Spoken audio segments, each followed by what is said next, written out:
Today we will talk about Saddam Hussein, the president of Iraq.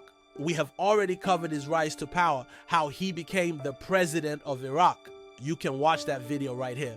But today we will cover another important part of his life and his childhood. But unlike other videos where we are covering the childhood of great leaders, this one is a bit different. This video is also filled with lots of action, like assassination attempts and conspiracies. So if you're ready for an exciting ride, then let's dive into the childhood of Saddam Hussein. Before we start, remember to give a big thumbs up to our channel. Now let's begin. Saddam Hussein was born on April 28, 1937 in the village of Al-Auja, which was close to the city of Tikrit. His father, Subi al-Sadi Hussein, was a local farmer and the son of a former slave. His mother was a housewife, and they had 4 sons and 3 daughters. Saddam was the second oldest. He grew up in a small house made out of mud bricks without electricity or running water. The family had to use a well for water and an outhouse for sanitation. And there was no furniture except for a few mats and pillows. They slept on the floor. When Saddam was very young, his father remarried and took another wife, and a few years later his mother remarried as well. This meant that Saddam had to live with his father's new wife, who treated him badly. She always called him dirty and stinky.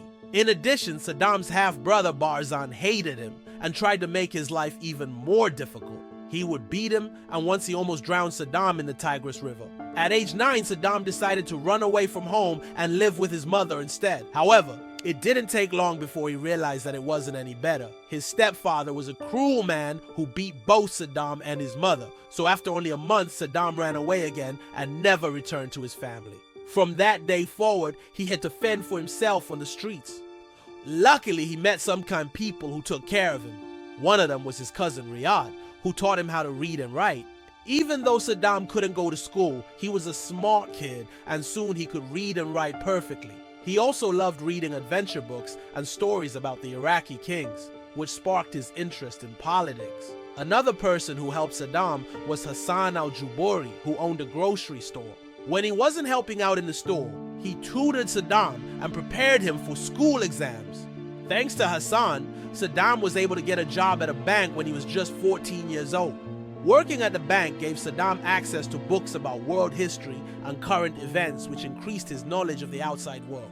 It also gave him a comfortable salary, which allowed him to send money back home so his mother and sisters wouldn't have to work as farm laborers. Even though Saddam worked hard to make a good life for himself, he never forgot about the bad treatment he got from his father's wife.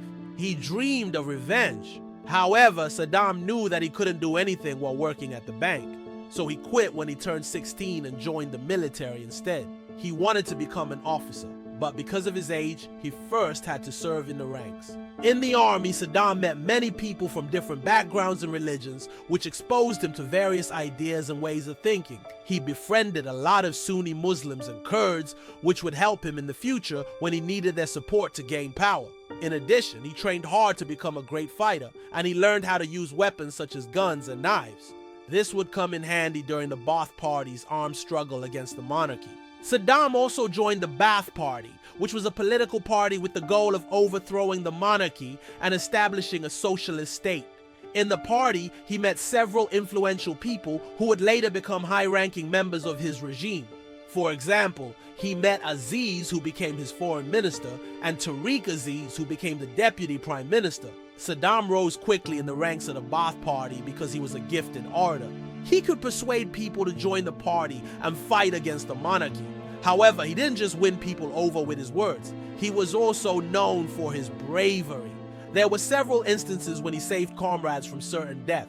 For example, once he rescued a comrade named Mohammed from execution by bribing the monarchist soldiers. Another time, he led an attack on a British military base and single-handedly destroyed several vehicles. His bravery and charisma made him popular among the party members, and they elected him as the regional leader of the Ba'ath Party in 1957.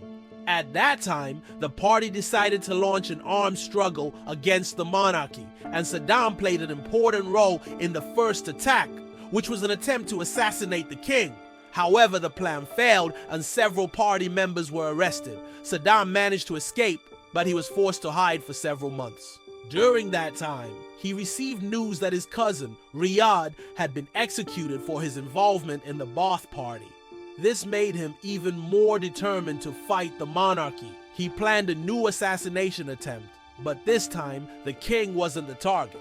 Instead, the target was General Zuai, who was the commander of the Iraqi army. If they could get rid of the general, then the army would be in chaos and the king would have to abdicate the throne.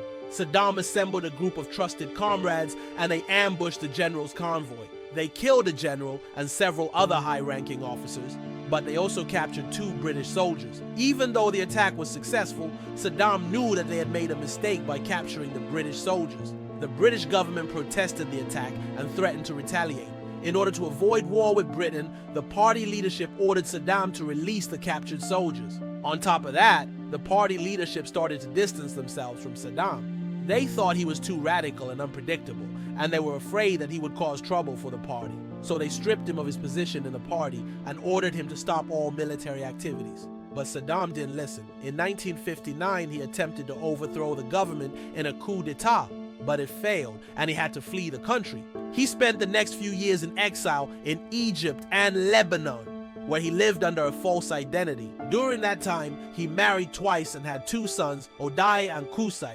He also continued to plot ways to overthrow the Iraqi monarchy. In 1963, the Ba'ath Party launched a new offensive, and the military junta that had taken power after the monarchy was overthrown invited Saddam to return to Iraq.